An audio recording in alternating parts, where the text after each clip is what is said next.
বলিকটীয়া সমবায় সমিতিৰ আজি দালি চেনি নিমখ বিতৰণ নগাঁও জিলাৰ বলিকটীয়া সমবায় সমিতিৰ অন্তৰ্গত দৰিদ্ৰ লোকসকলক সকাহ দিয়াৰ উদ্দেশ্যে অসম চৰকাৰে প্ৰতিগৰাকী ৰেচন হিতাধিকাৰীলৈ 1 কেজি চেনি 1 কেজি দালি 1 নিমখ সুলভ মূল্যত প্ৰদান কৰি চৰকাৰে দৰিদ্ৰ লোকক সকাহ দিয়াৰ বাবে প্ৰস্তাৱ গ্ৰহণ কৰাৰ লক্ষ্যৰে বলিকলীয়া সমবায় সমিতিৰ এজেণ্ট নজিবুৰ ৰহমানে সুলভ মূল্যৰ দোকানীয়ে প্ৰদান কৰে দালি চেনি নিমখ পাই লোকসকলে ধন্যবাদ জনালে অসম চৰকাৰক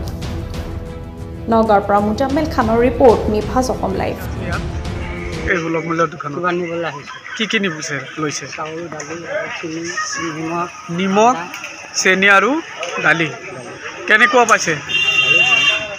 মানে বজাৰৰ মূল্যতকৈ ইয়াত কম পায় আপোনালোক সুখীনে কম পাইছে আপুনি সুখীনে নহয় চৰকাৰক কি আহ্বান জনাব চেনি দাইল নিমখ আমি এইখিনি আমাৰ ইয়াৰ পৰা সুলভ মূল্যৰ দোকানৰ পৰা ডিষ্ট্ৰিবিউশ্যন কৰিছে অলপ আপোনাৰ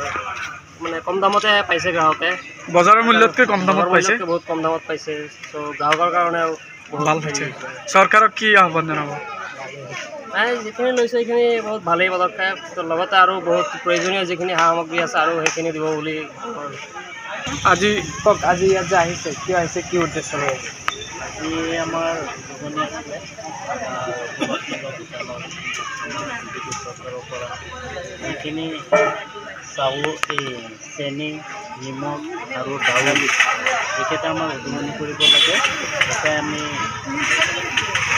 সুলভ মূল্যৰ আণ্ডাৰত যিমানখিনি মানুহ আছে সেইখিনি মানুহক যাতে আমি বস্তুখিনি আমি সমজাই দিব পাৰোঁ সেইকাৰণে আমি ইয়ালৈ আহিছোঁ আৰু মোক ইয়াত নিমন্ত্ৰণ হিচাপে মোক ইয়াত মাতিছে আৰু যিখিনি ইয়াতে আহি পেলাই পাইছোঁ মানুহকেইটা পাইছোঁ ভালেই লাগিছে গতিকে আমি এইকেইটা বিতৰণ কৰিবৰ কাৰণে কামটো চৰকাৰ তথা প্ৰশাসনক কি জনাব মই কি ক'ম এতিয়া আমাৰ চৰকাৰে যিখিনি কৰি আছে ভালেই কৰি আছে যিহেতু দালি আমি আজি বজাৰত কিনিব হ'লে 100 টকা লাগিলে হয় ইয়াত আমি 31 টকা কমত পাইছোঁ 69 টকাত পাইছোঁ প্ৰায় 31 টকা ব্যৱধানত আমি দোকানত পাইছোঁ সুলভ মূল্যৰ দোকানত দিছে চৰকাৰে আৰু চেনি 38 টকাত পাইছোঁ আৰু নিমখটো আমি 10 টকাত পাইছোঁ গতিকে বহুত দাম কমতে পাইছোঁ গতিকে আগন্তুক দিনত আমি ভাবি আছোঁ যাতে এই মিঠাতেলটো দিবৰ কাৰণে ব্যৱস্থা কৰে চৰকাৰে তাৰ কাৰণে আমি আহ্বান জনাওঁ কিবা লঘু আহাৰ খোৱা হৈছেনে ইয়াত কিবা আমি মিঠাই চিঠাই খাইছোঁ প্ৰায় 100জন মানুহ আছিলে তেখেতসকলক চবকে মিষ্টি খুৱাইছে